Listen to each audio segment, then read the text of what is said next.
오늘 저에게 주시는 하나님의 말씀은 누가복음 8, 9장의 말씀입니다. 8장.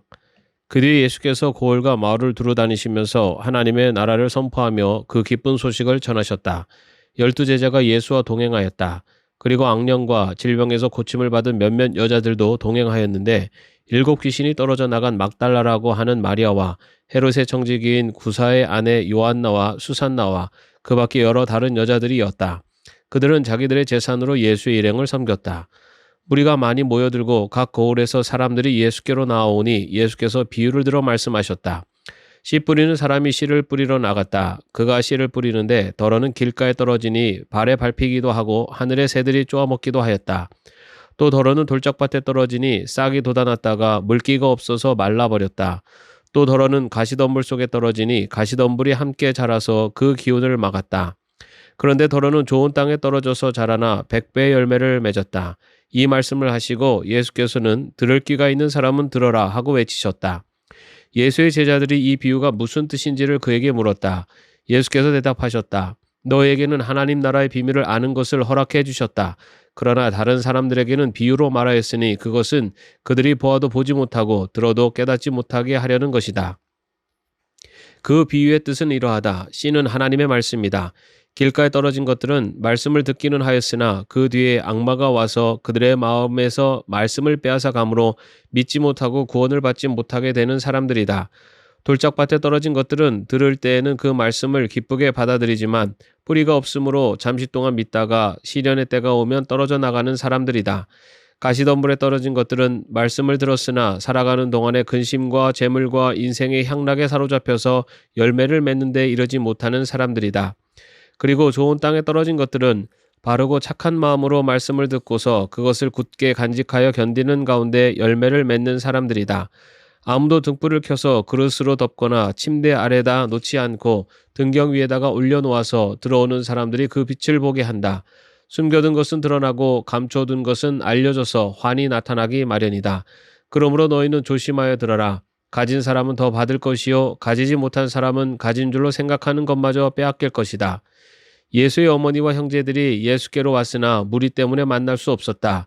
그래서 사람들이 예수께 전화했다. 선생님의 어머니와 형제들이 밖에 서서 선생님을 만나고 싶어 합니다. 예수께서 그들에게 말씀하셨다. 하나님의 말씀을 듣고 행하는 이 사람들이 나의 어머니요 나의 형제들이다. 어느 날 예수께서 제자들과 함께 배에 오르셔서 그들에게 말씀하셨다. 호수 저쪽으로 건너가자. 그들이 출발하여 배를 저어가고 있을 때에 예수께서는 잠이 드셨다. 그런데 사나운 바람이 호수로 내리불어서 배에 물이 차고 그들은 위태롭게 되었다. 그래서 제자들이 다가가서 예수를 깨우고서 말하였다.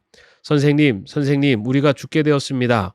예수께서 깨어나서 바람과 성난 물결을 꾸짖으시니 바람과 물결이 곧 그치고 잔잔해졌다. 예수께서 그들에게 말씀하셨다. 너희의 믿음이 어디에 있느냐? 그들은 두려워하였고 놀라서 서로 말하였다. 이분이 도대체 누구이시기에 바람과 물을 호령하시니 바람과 물조차도 그에게 복종하는가? 그들은 갈릴리 맞은편에 있는 거라사 지방에 닿았다. 예수께서 무태 내리시니 그 마을 출신으로서 귀신 들린 사람 하나가 예수를 만났다. 그는 오랫동안 옷을 입지 않은 채 집에서 살지 않고 무덤에서 지내고 있었다. 그가 예수를 보고 소리를 지르고서 그 앞에 엎드려서 큰 소리로 말하였다. 더없이 높으신 하나님의 아들 예수님, 당신이 나와 무슨 상관이 있습니까? 제발 나를 괴롭히지 마십시오. 예수께서 이미 악한 귀신더러 그 사람에게서 나가라고 명하셨던 것이다. 귀신이 여러 번 그 사람을 붙잡았기 때문에 사람들이 그를 쇠사슬과 쇠고랑으로 묶어서 감시하였으나 그는 그것을 끊고 귀신에게 몰려서 광야로 뛰쳐나가곤 하였다. 예수께서 그에게 물으셨다. 내 이름이 무엇이냐? 그가 대답하였다. 군대입니다. 많은 귀신이 그 사람 속에 들어가 있었기 때문이다. 귀신들은 자기들을 지옥에 보내지 말아달라고 예수께 간청하였다. 마침 그곳 산길 쓸개 노아 기르는 큰 돼지떼가 있었다. 귀신들은 자기들을 그 돼지들 속으로 들어가게 허락해달라고 예수께 간청하였다. 예수께서 허락하시니 귀신들이 그 사람에게서 나와서 돼지들 속으로 들어갔다. 그래서 그 돼지떼는 비탈을 내리달아서 호수에 빠져서 죽었다. 돼지를 치던 사람들이 이 일을 보고 도망가서 읍내와 촌에 알렸다. 그래서 사람들이 일어난 그 일을 보러 나왔다. 그들은 예수께로 와서 귀신들이 나가버린 그 사람이 옷을 입고 제정신이 들어서 예수의 발 앞에 앉아 있는 것을 보고 두려워하였다. 처음부터 지켜본 사람들이 귀신 들렸던 사람이 어떻게 해서 낫게 되었는가를 그들에게 알려주었다. 그러자 거라사 주위의 고을 주민들은 모두 예수께 자기들에게서 떠나달라고 간청하였다. 그들이 큰 두려움에 사로잡혔기 때문이다. 그래서 예수께서는 배에 올라 되돌아가시는데 귀신이 나간 그 사람이 예수와 함께 있게 해달라고 애원하였으나 예수께서는 그를 돌려보내시며 이렇게 말씀하셨다. 내 집으로 돌아가서 하나님께서 내게 하신 일을 다 이야기하여라. 그 사람이 떠나가서 예수께서 자기에게 하신 일을 낱낱이 온 읍내에 알렸다. 예수께서 돌아오시니 무리가 그를 환영하였다. 그들은 모두 예수를 기다리고 있었던 것이다. 그때 야이로라는 사람이 왔다. 이 사람은 회당장이었다. 그가 예수의 발 앞에 엎드려서 자기 집으로 가시자고 간청하였다. 그에게 12살쯤 된 외동딸이 있는데 그 딸이 죽어가고 있었기 때문이다. 예수께서 야이로의 집으로 가시는데 무리가 예수를 밀어댔다. 무리 가운데 12해 동안 혈루증으로 앓는 여자가 있었는데 의사에게 재산을 모두 다 탕진했지만 아무도 이 여자를 고쳐주지 못하였다. 이 여자가 뒤에서 다가와서는 예수의 옷슬에 손을 대니 곧 출혈이 그쳤다. 예수께서 물으셨다. 내게 손을 댄 사람이 누구냐? 사람들이 모두 부인하는데 베드로가 말하였다.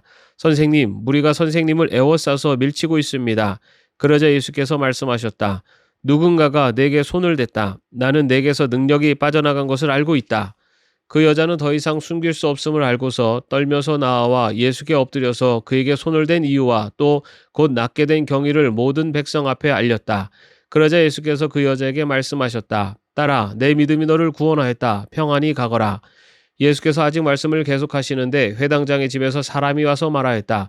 따님이 죽었습니다. 선생님을 더 괴롭히지 마십시오. 예수께서 들으시고 나서 회당장에게 말씀하셨다. 두려워하지 말고 믿기만 하여라. 딸이 나을 것이다. 그리고 그 집에 이르러서 베드로와 요한과 야고보와 그 아이의 부모밖에는 아무도 함께 들어가는 것을 허락하지 않으셨다. 사람들은 모두 울며 그 아이에 대해 슬퍼하고 있었다. 예수께서 말씀하셨다. 울지 말아라. 아이가 죽은 것이 아니라 자고 있다. 그들은 아이가 죽었음을 알고 있으므로 예수를 비웃었다. 예수께서 아이의 손을 잡으시고 말씀하셨다. 아이야, 일어나라. 그러자 그 아이의 영이 돌아와서 아이가 곧 일어났다. 예수께서는 먹을 것을 아이에게 주라고 지시하셨다. 아이의 부모는 놀랐다. 예수께서 이 일을 아무에게도 말하지 말라고 그들에게 명하셨다. 9장.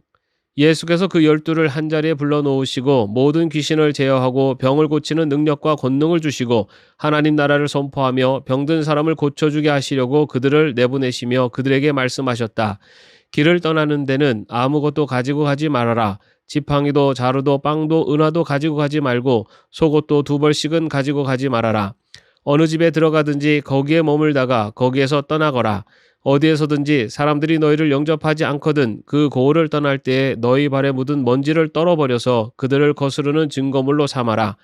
제자들은 나가서 여러 마을을 두루다니면서 곳곳에서 복음을 전하며 병을 고쳤다. 분봉왕 헤롯은 이 모든 일을 듣고서 당황하였다. 왜냐하면 어떤 사람들은 요한이 죽은 사람들 가운데서 살아났다고 하고 또 어떤 사람들은 엘리야가 나타났다고 하고 또 어떤 사람은 옛 예언자 가운데 한 사람이 살아났다고 말하기 때문이었다. 그러나 헤롯은 이렇게 말하였다. 요한은 내가 목을 베어 죽였는데 내게 이런 소문이 파다하게 들리는 사람은 누구인가? 그는 예수를 만나고 싶어 하였다. 사도들이 돌아와서 자기들이 한 모든 일을 예수께 이야기하였다. 예수께서는 그들을 데리고 따로 벳세다라고 하는 고을로 물러가셨다. 그러나 무리가 그것을 알고서 그를 따라갔다. 예수께서는 그들을 맞이하셔서 하나님 나라를 말씀해 주시고 또 병고침을 받아야 할 사람들을 고쳐주셨다. 그런데 날이 저물기 시작하니 12제자가 다가와서 예수께 말씀드렸다. 무리를 헤쳐보내어 주위의 마을과 농가로 찾아가서 잠자리도 구하고 먹을 것도 구하게 하십시오. 우리가 있는 여기는 빈들입니다. 그러나 예수께서는 그들에게 말씀하셨다. 너희가 그들에게 먹을 것을 주어라. 그들이 말하였다. 우리에게는 빵 5개와 물고기 2마리밖에 없습니다. 우리가 나가서 이 모든 사람이 다 먹을 수 있을 만큼 먹을 것을 사지 않으면 안 되겠습니다. 거기에는 남자만도 약 5,000명이 있었다. 예수께서 제자들에게 말씀하셨다. 사람들 한 50명씩 떼를 지어서 앉게 하여라. 제자들이 그대로 하여 모두 다 앉게 하였다. 예수께서 빵 5개와 물고기 2마리를 손에 들고 하늘을 우러러 쳐다보시고 그것들을 축복하신 다음에 떼어서 제자들에게 주시고 무리 앞에 놓게 하셨다. 그들은 모두 배불리 먹었다. 그리고 남은 부스러기를 주워 먹으니 12광줄이나 되었다. 예수께서 혼자 기도하고 계실 때 제자들이 그와 함께 있었다. 예수께서 제자들에게 물으셨다. 사람들이 나를 누구라고 하느냐? 그들이 대답하였다. 세례자 요한이라고 합니다. 그러나 엘리야라고 하는 사람들도 있고 옛 예언자 가운데 한 사람이 살아났다고 하는 사람들도 있습니다. 예수께서 그들에게 물으셨다. 그러면 너희는 나를 누구라고 하느냐? 베드로가 대답하였다. 하나님의 그리스도이십니다. 그런데 예수께서는 그들에게 엄중히 경고하셔서 이것을 아무에게도 말하지 말라고 명하시고 말씀하셨다. 인자가 반드시 많은 고난을 받고 장로들과 대제사장들과 율법학자들에게 배척을 받아 죽임을 당하고서 사흘날에 살아나야 한다. 그리고 예수께서 모든 사람에게 말씀하셨다. 나를 따라오려는 사람은 자기를 부인하고 날마다 자기 십자가를 지고 나를 따라오너라. 누구든지 제 목숨을 구하려고 하는 사람은 잃을 것이요 누구든지 나를 위하여 제 목숨을 잃는 사람은 목숨을 구할 것이다. 사람이 온 세상을 얻고도 자기를 잃거나 빼앗기면 무슨 이득이 있겠느냐. 누구든지 나와 내 말을 부끄럽게 여기면 인자도 자기의 영광과 아버지와 거룩한 천사들의 영광에 쌓여올 때 그 사람을 부끄럽게 여길 것이다. 내가 진정으로 너희에게 말한다. 여기에 서 있는 사람 가운데에는 죽기 전에 하나님 나라를 볼 사람들이 있다. 이 말씀을 하신 뒤에 여드레쯤 되어서 예수께서는 베드로와 요한과 야고보를 데리고 기도하러 산에 올라가셨다. 예수께서 기도하고 계시는데 그 얼굴 모습이 변하고 그 옷이 눈부시게 휘어지고 빛이 났다. 그런데 갑자기 두 사람이 나타나 예수와 더불어 말을 하고 있었다. 그들은 모세와 엘리야였다. 그들은 영광에 쌓여 나타나서 예수께서 예루살렘에서 이루실 일 곧 그의 떠나가심에 대하여 말하고 있었다. 베드로와 그 일행은 잠을 이기지 못해서 졸다가 깨어나서 예수의 영광을 보고 또 그와 함께 서 있는 그 두 사람을 보았다. 그 두 사람이 예수에게서 막 떠나가려고 할 때 베드로가 예수께 말하였다. 선생님, 우리가 여기서 지내는 것이 좋겠습니다. 우리가 초막셋을 지어서 하나에는 선생님을, 하나에는 모세를, 하나에는 엘리야를 모시겠습니다. 베드로는 자기가 무슨 말을 하는지도 모르고 그렇게 말하였다. 그가 이렇게 말하고 있는데 구름이 일어나서 그 세 사람을 휩쌌다. 그들이 구름 속으로 들어가니 제자들은 두려움에 사로잡혔다. 그리고 구름 속에서 소리가 났다. 이는 내 아들이요 내가 택한 자다. 너희는 그의 말을 들어라. 그 소리가 끝났을 때 예수만이 거기에 계셨다. 제자들은 입을 다물고 그들이 본 것을 얼마 동안 아무에게도 알리지 않았다. 다음날 그들이 산에서 내려오니 큰 무리가 예수를 맞이하였다. 그런데 무리 가운데서 한 사람이 소리를 크게 내서 말하였다. 선생님, 내 아들을 보아주십시오. 그 아이는 내 외아들입니다. 귀신이 그 아이를 사로잡으면 그 아이는 갑자기 소리를 지릅니다. 또 귀신은 아이에게 경련을 일으키고 입에 거품을 물게 합니다. 그리고 아이를 상하게 하면서 좀처럼 떠나지 않습니다. 그래서 선생님의 제자들에게 귀신을 내쫓아달라고 청하였으나 그들은 해내지를 못했습니다. 예수께서 대답하셨다. 아, 믿음이 없고 비뚤어진 세대여, 내가 언제까지 너희와 함께 있어야 하며 너희를 참아주어야 하겠느냐. 내 아들을 이리로 데려오너라. 아이가 예수께로 오는 도중에도 귀신이 그 아이를 거꾸로 뜨리고 경련을 일으키게 하였다. 예수께서는 그 악한 귀신을 꾸짖으시고 아이를 낫게 하셔서 그 아버지에게 돌려주셨다. 사람들은 모두 하나님의 위대한 능력을 보고 놀랐다. 사람들이 모두 예수께서 하신 모든 일을 보고 놀라서 감탄하고 있을 때 예수께서 제자들에게 말씀하셨다. 너희는 이 말을 귀담아 들어라. 인자는 사람들의 손으로 넘어갈 것이다. 그러나 제자들은 이 말씀을 깨닫지 못하였다. 그들이 그 말씀을 이해하지 못하도록 그 뜻이 숨겨져 있었다. 또한 그들은 그 말씀에 관하여 그에게 묻기조차 두려워하였다. 제자들 사이에서는 자기들 가운데서 누가 가장 큰 사람이냐 하는 문제로 다툼이 일어났다. 예수께서 그들 마음속에 생각을 하시고 어린이 하나를 데려다가 곁에 세우시고 그들에게 말씀하셨다. 누구든지 내 이름으로 이 어린이를 영접하면 나를 영접하는 것이요 누구든지 나를 영접하면 나를 보내신 분을 영접하는 것이다. 너희 가운데서 가장 작은 사람이 큰 사람이다. 요한이 대답하였다. 선생님, 어떤 사람이 선생님의 이름으로 귀신을 내쫓는 것을 우리가 보았습니다. 그런데 그 사람은 우리를 따르는 사람이 아니므로 우리는 그가 그런 일을 하지 못하게 막았습니다. 그러나 예수께서는 그에게 말씀하셨다. 막지 말아라. 너희를 반대하지 않는 사람은 너희를 지지하는 사람이다. 예수께서 하늘에 올라가실 날이 다 되었다. 그래서 예수께서는 예루살렘에 가시기로 마음을 굳히시고 심부름꾼들을 앞서 보내셨다. 그들이 길을 떠나서 예수를 모실 준비를 하려고 사마리아 사람의 한 마을에 들어갔다. 그러나 그 마을 사람들은 예수가 예루살렘으로 가시는 도중이므로 예수를 맞아들이지 않았다. 그래서 제자인 야고보와 요한이 이것을 보고 말하였다. 주님, 하늘에서 불이 내려와 그들을 태워버리라고 우리가 명령하면 어떻겠습니까? 예수께서 돌아서서 그들을 꾸짖으셨다. 그리고 그들은 다른 마을로 갔다. 그들이 길을 가고 있는데 어떤 사람이 예수께 말하였다. 나는 선생님이 가시는 곳이면 어디든지 따라가겠습니다. 예수께서 그에게 말씀하셨다. 여우도 굴이 있고 하늘을 나는 새도 보금자리가 있으나 인자는 머리 둘 곳이 없다. 또 예수께서 다른 사람에게 나를 따라오너라 하고 말씀하셨다. 그러나 그 사람이 말하였다. 주님, 내가 먼저 가서 아버지의 장례를 치르도록 허락하여 주십시오. 그러나 예수께서는 그에게 말씀하셨다. 죽은 사람들을 장사하는 일은 죽은 사람들에게 맡겨두고 너는 가서 하나님 나라를 전파하여라. 또 다른 사람이 말하였다. 주님, 내가 주님을 따라가겠습니다. 그러나 먼저 집안 식구들에게 작별 인사를 하게 해주십시오. 예수께서는 그에게 말씀하셨다. 누구든지 손에 쟁기를 잡고 뒤를 돌아보다 보는 사람은 하나님 나라에 합당하지 않다. 아멘. 오늘도 평안한 하루 되시기를 바랍니다.